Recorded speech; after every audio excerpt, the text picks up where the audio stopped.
Hello everyone, welcome back to my channel Study with Chehak. I hope you all are safe and healthy and studying hard. So in today's video we will be covering class 12th physics topic potentiometer. So let's get started. Potentiometer क्या होता है? Potentiometer is an electrical instrument. ठीक है, अब इसका काम क्या है? पहला, इससे हम किसी भी सेल का EMF मेजर कर सकते हैं. सेकेंड, हम दो सेल्स के EMF का कंपैरिजन कर सकते हैं. एंड थर्ड, हम उस सेल के इंटरनल रेजिस्टेंस को भी मेज़र कर सकते हैं कि कितना है. अब इसका वर्किंग प्रिंसिपल क्या है, क्या बेसिस है जिस पे ये काम करता है. The working of potentiometer is based on the fact that fall in potential across any portion of wire is directly proportional to the length of the wire. यानी कि जो fall in potential है वो directly proportional है to the length of the wire, लेकिन इसके conditions है कि जो wire है उसका uniform cross section area होना चाहिए और एक constant current flow करना चाहिए through it. अभी हम इसको डिराइव करेंगे तो आपको और अच्छे से समझ आएगा. ये है हमारा पोटेंशियोमीटर का सबसे सिंपल डायग्राम है. पोटेंशियोमीटर है नहीं, बट अब मैं आपको बता रही हूँ कि वर्किंग प्रिंसिपल बेसिकली इसका क्या है. ये हमारा सर्किट है, इसमें भी की भी नहीं है. इसमें एक बैटरी है, एक वायर है. ये A से B पॉइंट तक की वायर L लेंथ की है और ये हमारे C पॉइंट है. तो अगर हमारे लेंथ L का जो पोटेंशियल ड्रॉप है वो V है. क्यों V है? क्योंकि जो हमारी बैटरी का EMF है वो V है. जो बैटरी का EMF है वो हम E लेंगे और जो सेल का EMF है हम उसको E से डिनोट करेंगे. तो लेंथ L का जो पोटेंशियल ड्रॉप है वो V होगा. अगर ये ज़ीरो है, ये ज़ीरो और यहाँ से कंटिन्यू हो गया तो V. तो L लेंथ का पोटेंशियल ड्रॉप V गया. तो यूनिटरी मेथड से इसका हमारा हुआ V/L. तो अगर हमें निकालना है कि AC लेंथ वायर का कितना पोटेंशियल ड्रॉप है, तो इसका जो पोटेंशियल ड्रॉप होगा वो होगा हमारा V/L इंटू AC. अभी हमने करा कैसे कि L का V है या यूनिटरी मेथड क्यों अप्लाई करा? हमें पता है V is equal to IR. V is equal to I rho L/A. Resistance होता है रो L/A, जहाँ पे जो हमारा रो है वो स्पेसिफिक रेजिस्टेंस या रेजिस्टिविटी होता है.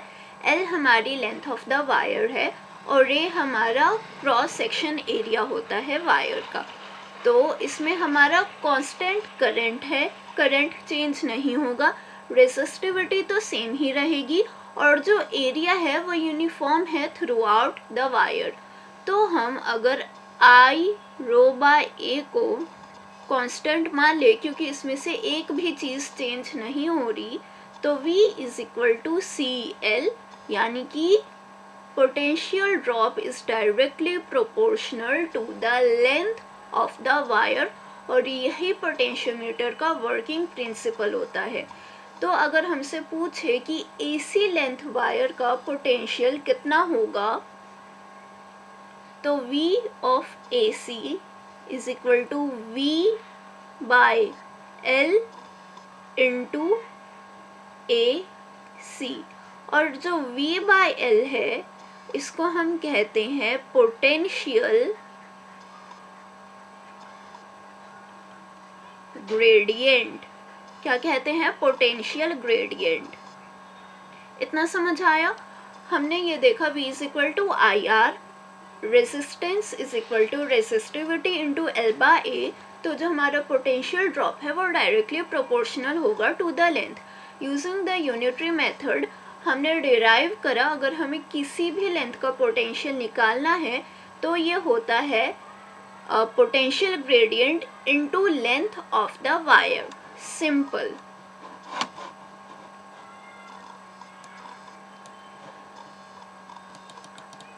अब हम इसका पहला यूज़ पढ़ेंगे, that is to measure the EMF of a cell. तो पहले हम डायग्राम को समझते हैं कि क्या डायग्राम बना हुआ है हमारे सामने। ये बैटरी है जिसकी V वोल्टेज है। ये जो बैटरी है इसका वोल्टेज हमेशा हमें पता होगा, it is a non voltage, ठीक है। ये एक वायर जा रही है, वही जो सिंपल सर्किट है AB की जो लेंथ है वो L है। इससे A पॉइंट से हमने एक वायर निकाली जो कि ऐसे जा रही है। ये हमारा सेल है जिसका EMF हमें निकालना है। इसका EMF नहीं पता है और मेथड से हम इसका EMF निकालेंगे। ये जो सेल है इसकी एक इंटरनल रेसिस्टेंस भी होती है और हर सेल की रेसिस्टेंस होती है। फिर हमने वायर में अटैच किया गैल्वेनोमीटर, और गैल्वेनोमीटर का क्या काम होता है, it detects any small current which is passing through the wire. और गैल्वेनोमीटर से फिर हमने अटैच किया जो कि हमने मीटर ब्रिज में पढ़ा था, यूज़ होता है टू स्लाइड द वायर, ठीक है। तो हम बेसिकली क्या करेंगे, इस वायर को इस तरह से स्लाइड करेंगे कि जो गैल्वेनोमीटर है उसमें हमारी ज़ीरो डिफ्लेक्शन आए। क्या आए, ज़ीरो डिफ्लेक्शन आए। और जिस पॉइंट पे गैल्वेनोमीटर ज़ीरो डिफ्लेक्शन शो करता है उसको हम कहते हैं नल पॉइंट। क्या कहते हैं, नल पॉइंट। नल पॉइंट पे गैल्वेनोमीटर ज़ीरो डिफ्लेक्शन शो करता है, और ज़ीरो डिफ्लेक्शन का मतलब है कि जो करंट पास हो रहा है वो ज़ीरो हो रहा है। तो करंट बेसिकली कहाँ पे ज़ीरो है, ये जो यहाँ पे ये जो वायर है यहाँ से करंट ज़ीरो है। करंट ज़ीरो कब होगा, जब किसी भी दो पॉइंट्स के बीच में जो पोटेंशियल डिफरेंस है वो सेम है। यानी कि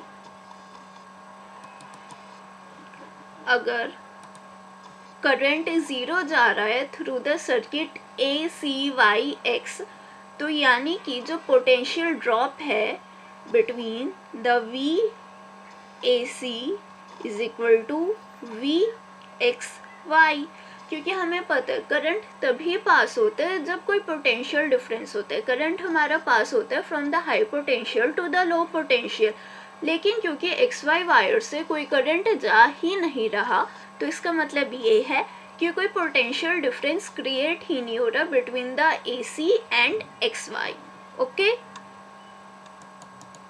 अब VAC हमारा VXY के बराबर है। VXY is equal to VAC, और हमने VXY का फॉर्मूला अभी पढ़ा था कि कैसे डिराइव होता है फ्रॉम द यूनिटरी मेथड। तो VXY को हम लिख सकते हैं V/L into the length of AC is equal to VXY।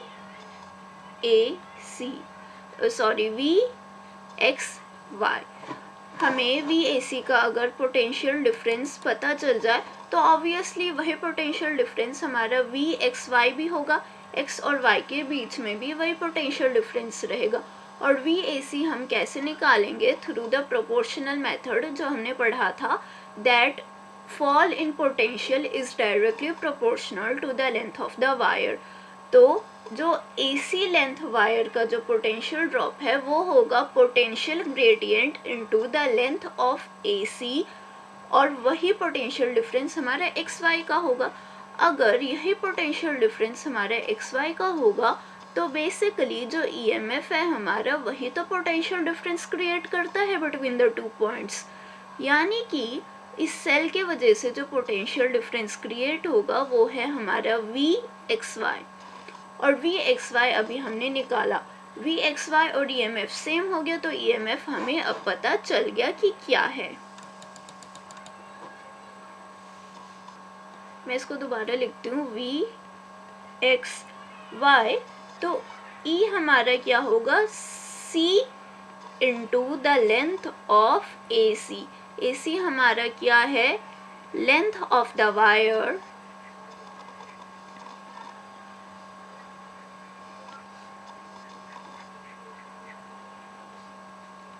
from point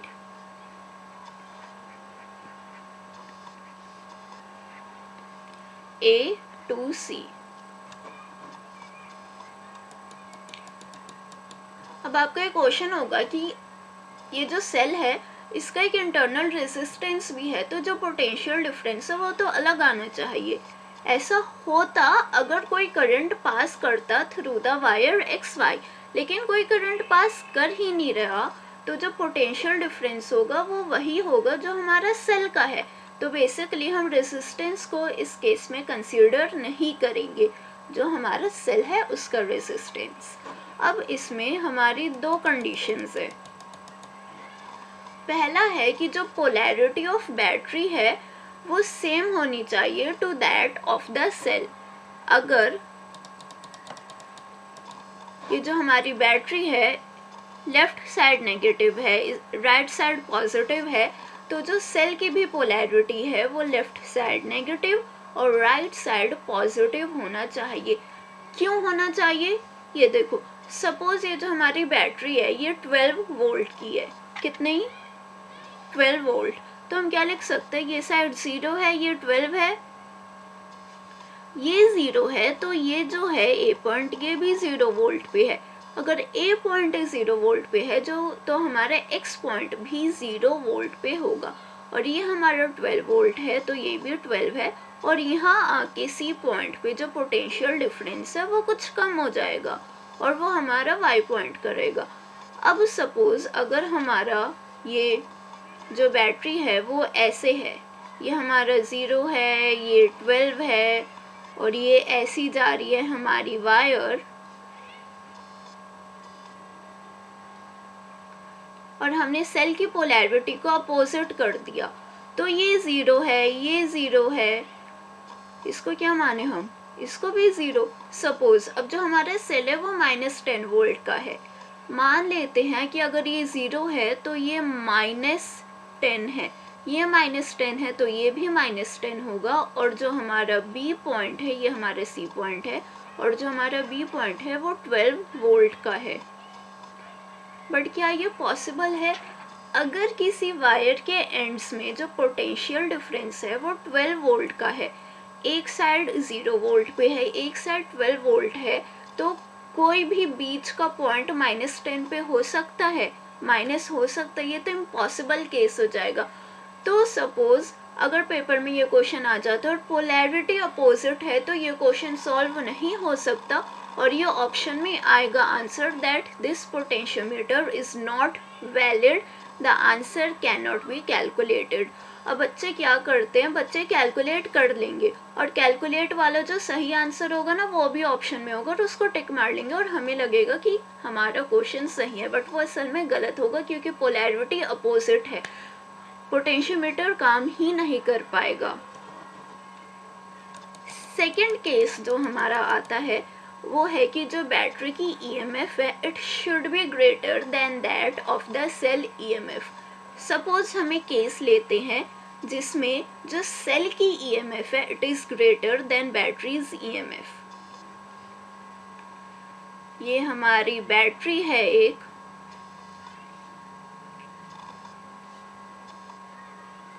ये हमारा सेल है, पोलैरिटी सेम रख रहे हैं हम,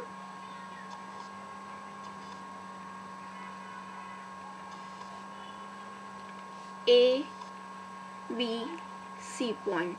सपोज बैटरी हमारी 10 वोल्ट की है, ये हमारी 10 वोल्ट की है, और जो सेल है हमारा वो 12 वोल्ट का है, 12 वोल्ट का है, हमें नहीं पता कितने वोल्ट का है। तो अगर हम इसको 10 मान ले, ये साइड 0 हो जाएगी, ये 10 है तो ये भी 10 रहेगा, ये साइड 0 है तो बी पॉइंट पे भी जो पोटेंशियल है वो हमारा 0 वोल्ट होगा। अब क्योंकि ए पॉइंट पे पोटेंशियल हमारा 10 वोल्ट है तो एक्स पॉइंट पे भी 10 वोल्ट होगा। अब जो एक्स वाई का जो पोटेंशियल डिफरेंस है वही तो हमारा ईएमएफ होगा, तो ये 10 वोल्ट का है, ये 10 वोल्ट का है, तो नेगेटिव साइड कितने की होगी, -2 वोल्ट, ये -2 वोल्ट, तो यहाँ से अगर हम गए तो जो सी पॉइंट है उस पर भी हमारा पोटेंशियल -2 वोल्ट है, वही केस आ गया। ए बी वायर की एक एंड 10 वोल्ट पे है, जो बी एंड है वो 0 वोल्ट पे है। तो जो बीच का कोई भी पॉइंट है वो नेगेटिव में तो आ ही नहीं सकता ना, 0 से 10 के बीच में ही होगा, +1 +2, या पॉइंट में भी आ जाए -2 तो इम्पॉसिबल हो जाएगा। तो इस केस में भी जो पोटेंशियोमीटर है वो हमारा काम नहीं करेगा। अगर पोलैरिटी ऑफ बैटरी अपोजिट है to that of the cell, या जो बैटरी की ईएमएफ है वो लेस देन है to that of the cell EMF, तो जो पोटेंशियोमीटर है वो हमारा काम नहीं करेगा, क्योंकि जो पोटेंशियल है वो अलग हो जाएगा, अजीब सा हो जाएगा, जो इम्पॉसिबल केस होता है। एक 10 है, एक 0 है, बीच में -2 वोल्ट कैसे आ गया, खुद ही सोचो। अब हम इसका एक एग्जांपल लेते हैं।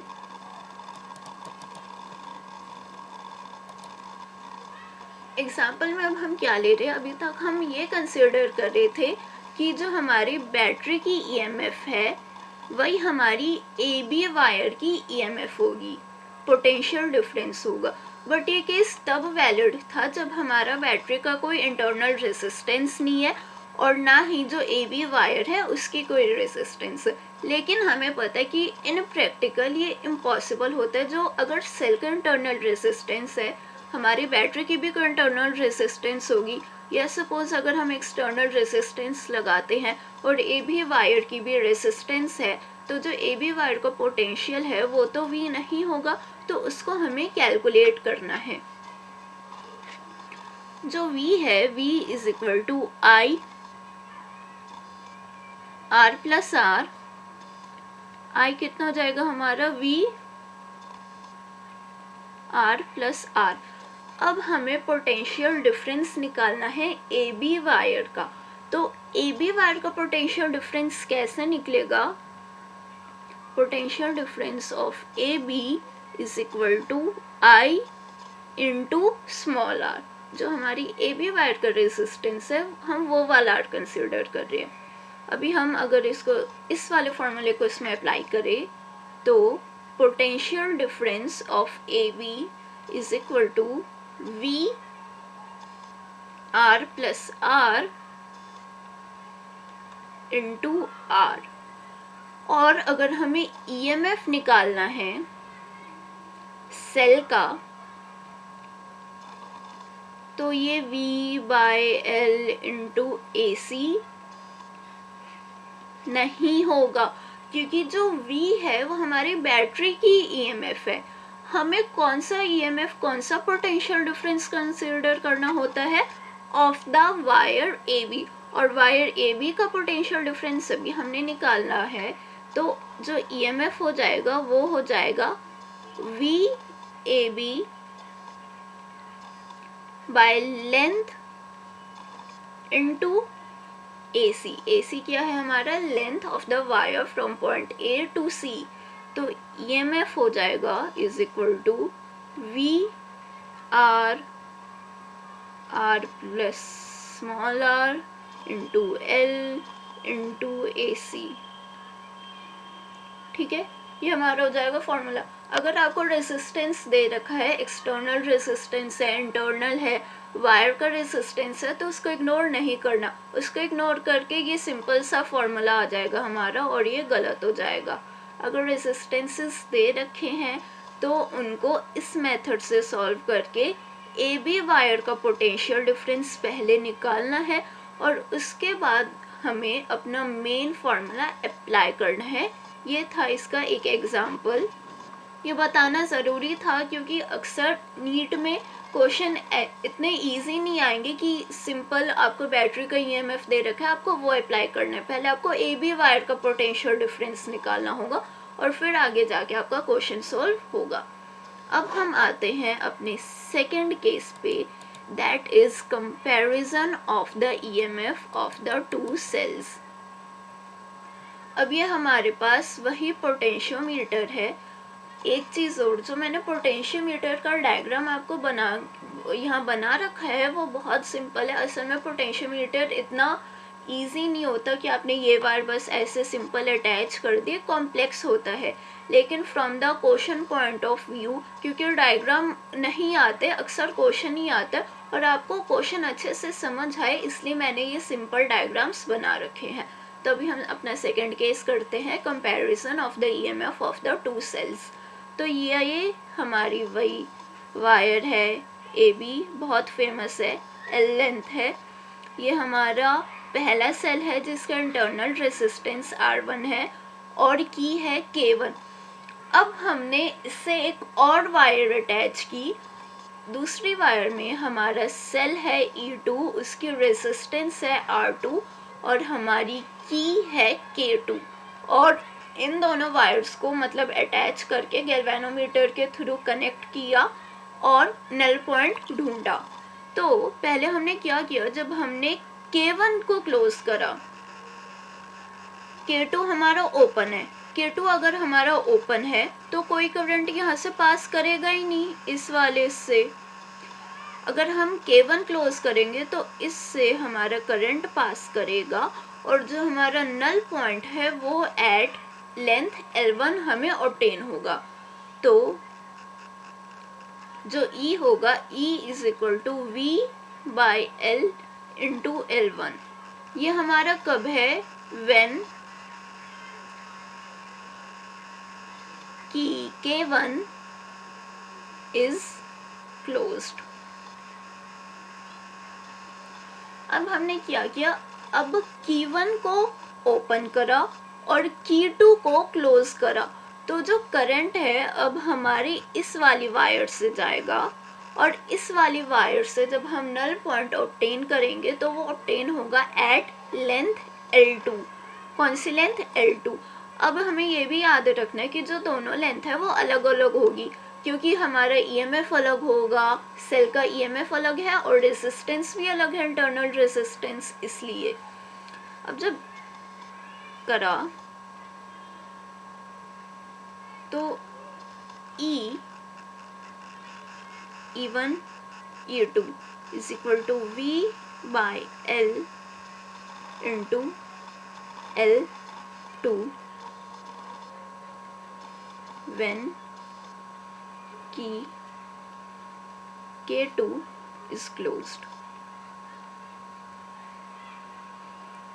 समझ आया। जब हमने Q1 को क्लोज करा तो जो पोटेंशियल डिफरेंस है लेंथ पे L1 वो इक्वल होगा हमारा टू द E1, और जब हम K2 को क्लोज करेंगे तो जो हमारा E2 है, सेकेंड सेल का EMF है, वो इक्वल होगा to the potential difference of wire at length L2।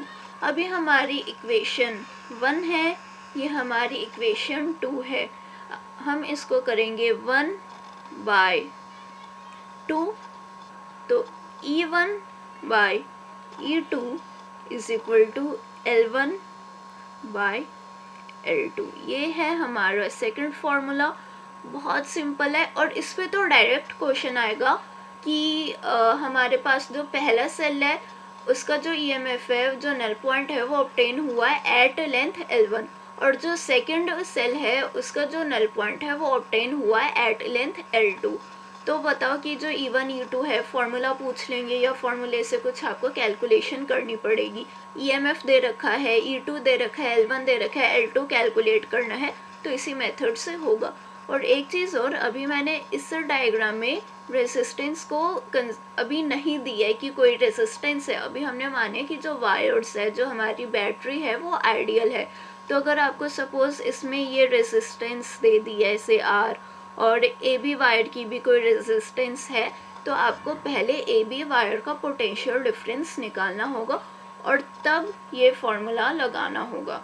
वैसे ना भी लगाओ तो भी चलेगा, क्योंकि V बाई L तो आपस में कट ही हो जाएंगे। लेकिन कई बार क्वेश्चन में 2 पार्ट्स हो गए, तो फिर आपको पहले कैलकुलेट करना होगा और उसके बाद, जैसे सेकंड क्वेश्चन है comparison of the EMF of two cells, तो फिर आप सीधे E1 by E2 is equal to L1 by L2, simple और कुछ नहीं है।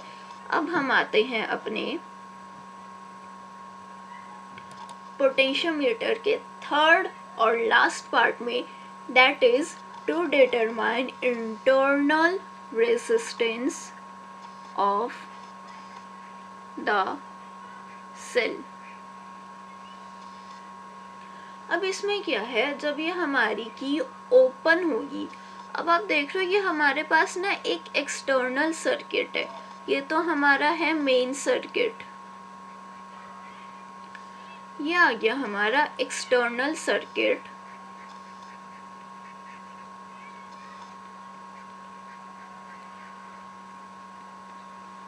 MNOP। तो ये जो एक्सटर्नल सर्किट है ना, ये अपने आप में ही एक कंप्लीट सर्किट है, क्योंकि इसमें सेल है, वायर है, रेजिस्टेंस है, की है, तो सब कुछ है करंट को पास होने के लिए। तो जब वो पहला इसमें है, जब पहले हमने की को ओपन रखा, तो जब ये हमारी की जो है ये ओपन रहेगी, तो जो करंट है वो पास नहीं कर पाएगा, क्योंकि जो हमारा MNOP सर्किट है वो तो ओपन हो गया ना, वो तो इनकम्प्लीट हो गया, टूट गया, तो करंट पास नहीं करेगा। अब करंट पास नहीं करेगा तो हमारा एक बेसिक सा पोटेंशियोमीटर रहेगा कि हमारी AB वायर है और ये MN लेंथ की वायर है, तो हमें अब इसका EMF निकालना है। तो अब जो इसका EMF होगा वो होगा E = V/L × L1। जब हमने की को ओपन रखा तो कोई भी करंट एक्सटर्नल सर्किट में फ्लो नहीं करेगा, और कोई करंट फ्लो नहीं करेगा तो हमारा एक बेसिक सा पोटेंशियोमीटर रह जाएगा। AB वायर है हमारी L लेंथ की, और हमें EMF निकालना है, तो बेसिक सा फॉर्मूला जो हमारा मेन फॉर्मूला है उसको हम अप्लाई कर देंगे। अब समझने की बात ये है कि जब हम की को क्लोज कर देंगे, तो पहले तो ये समझते कि जब हम की को क्लोज करेंगे तो क्या होगा। जब हम की को क्लोज करेंगे तो एक करंट यहाँ पे पास होगा जो कि है हमारा I, और क्योंकि ये करंट पास हो रहा है तो अब जो MN का पोटेंशियल डिफरेंस है वो अनइक्वल हो जाएगा to the EMF of the cell, क्योंकि मैंने पहले भी बताया था कि अगर कोई करंट किसी वायर से पास नहीं कर रही, चाहे कितने भी रेजिस्टेंस हो, तो जो पोटेंशियल डिफरेंस होगा अक्रॉस द वायर वो हमारा होगा equal to the EMF of the cell applied in the circuit. But क्योंकि अब करंट पास कर रहा है तो जो MN का जो पोटेंशियल डिफरेंस है वो अनइक्वल हो जाएगा टू द E, तो इसको हमें पहले कैलकुलेट करना होगा। तो हम कैसे कैलकुलेट करेंगे, जैसे हमारे पास ये नेगेटिव साइड है, ये पॉजिटिव साइड है, करंट ऐसे जा रहा है, तो ऑब्वियसली जो MN का जो वो होगा पोटेंशियल डिफरेंस वो हम कैसे निकालेंगे।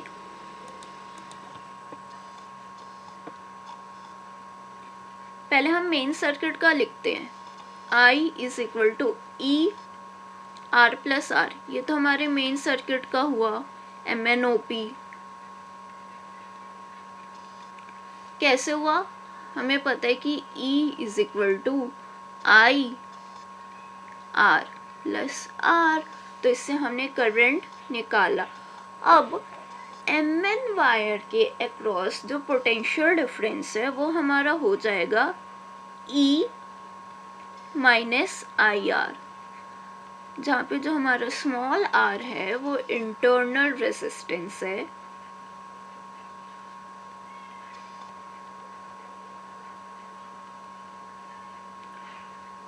और ऐसा करके जो अब हमारा नल पॉइंट है वो अलग लेंथ पे आएगा। पहले जब हमने की को ओपन रखा तो जो हमारा नल पॉइंट था वो L1 लेंथ पे ऑब्टेन हुआ, बट क्योंकि हमने की को क्लोज करा तो जो पोटेंशियल डिफरेंस है अक्रॉस द MN वो कम हो गया, तो जो लेंथ है जिस पे नल पॉइंट ऑब्टेन हुआ है वो हमारा L2 हो जाएगा, ना कि L1।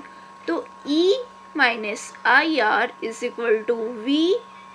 V/L × L2। सिंपल, इतना समझ आया। ये चीज़ याद रखनी है, जब हमने की को क्लोज करा तो मेन सर्किट में करंट पास करेगा। करंट पास होने के वजह से जो पोटेंशियल डिफरेंस होगा mn वायर का वो अलग होगा than the EMF of the cell. तो उसको हम कैलकुलेट कैसे करते हैं, E minus I R is equal to V by L into L2। हमारा जो नल पॉइंट है उसकी जो लेंथ है वो भी अलग आएगी इस बार। कर्सर कहाँ गया हमारा, ये रहा। अब अगर हम यहाँ वैल्यूज रखें, E माइनस आई की क्या वैल्यू थी, E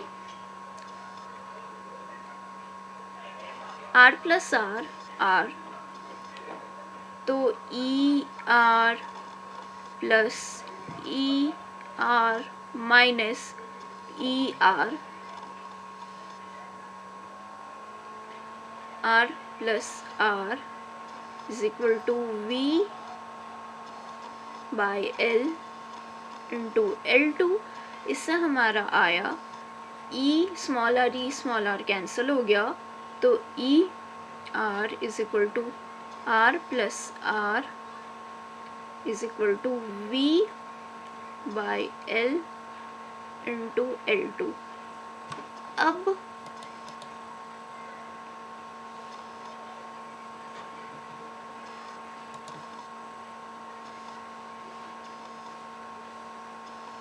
हमारी पहली इक्वेशन थी,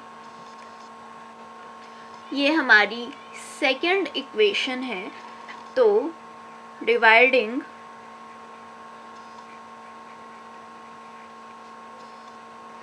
वन बाय टू, तो one by R plus R is equal to L1 by L2। अब अगर हम इसको सिंप्लीफाई करें तो ये हमारा हो जाएगा 1 plus R by R is equal to L1 by L2। 1 को हम RHS साइड लेके जाए तो small R by big R is equal to L1 by L2 minus 1, और इससे जो हमारा इंटरनल रेजिस्टेंस है वो हो जाएगा capital R L1 by L2 minus 1। ये है हमारा, नीचे चला गया, ये है हमारा third formula to calculate the internal resistance. दोबारा से रिवाइज कर लेते हैं। जब हमारी जो की है K1 वो ओपन होगी तो जो नल पॉइंट है वो ऑब्टेन होगा एट द लेंथ L1। जो हमारा एक्सटर्नल सर्किट है MNOP उसमें कोई करंट फ्लो नहीं करेगा, और जो EMF है वही हमारा पोटेंशियल डिफरेंस होगा across the wire MN। But जब हम अपनी की को क्लोज कर देंगे तो एक्सटर्नल सर्किट MNOP में करंट फ्लो करेगा। करंट फ्लो करने के वजह से जो potential difference across the MN है वो अलग आएगा देन द EMF। क्यों? क्योंकि अब हम उसके जो इंटरनल रेजिस्टेंस है उसको भी कंसीडर करेंगे, because current is passing through the resistor. अब अगर हम मेन सर्किट में फॉर्मूला लिखे तो E is equal to I R plus R, इससे हमने I निकाला। अब हम अगर पोटेंशियल डिफरेंस निकाले अक्रॉस द वायर MN तो वो होगा EMF of the cell minus I small r, और वो होगा equal to potential gradient into the length L2। क्योंकि पोटेंशियल डिफरेंस अब अलग हो गया MN वायर का, तो जो लेंथ है वो हमारी L2 हो जाएगी।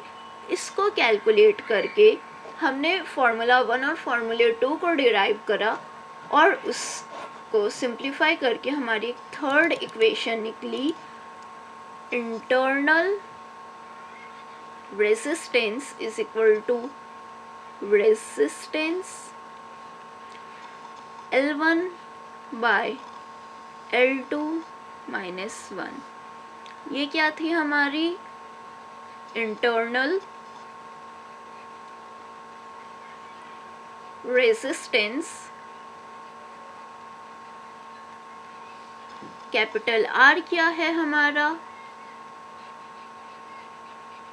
External resistance.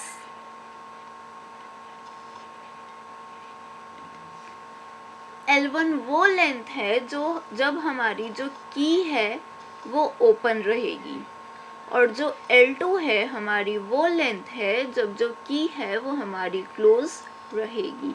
तो ये है हमारा थर्ड फॉर्मूला।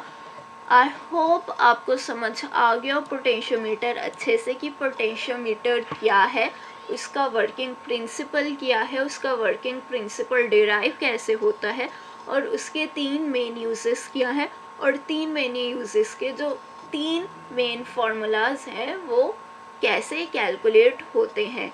आई होप कि इस वीडियो को देखने के बाद आप EYQs और रिलेटेड क्वेश्चंस को प्रैक्टिस करोगे, ताकि टॉपिक अच्छे से आपके दिमाग में बैठ जाए। मतलब सो के भी आप ये क्वेश्चन अगर आपको बोले ना कि करो, तो पोटेंशियोमीटर आप अच्छे से कर पाओ, ईजिली सॉल्व कर पाओ, और टाइम लिमिट रखो अंडर 1 मिनट पोटेंशियोमीटर के क्वेश्चंस।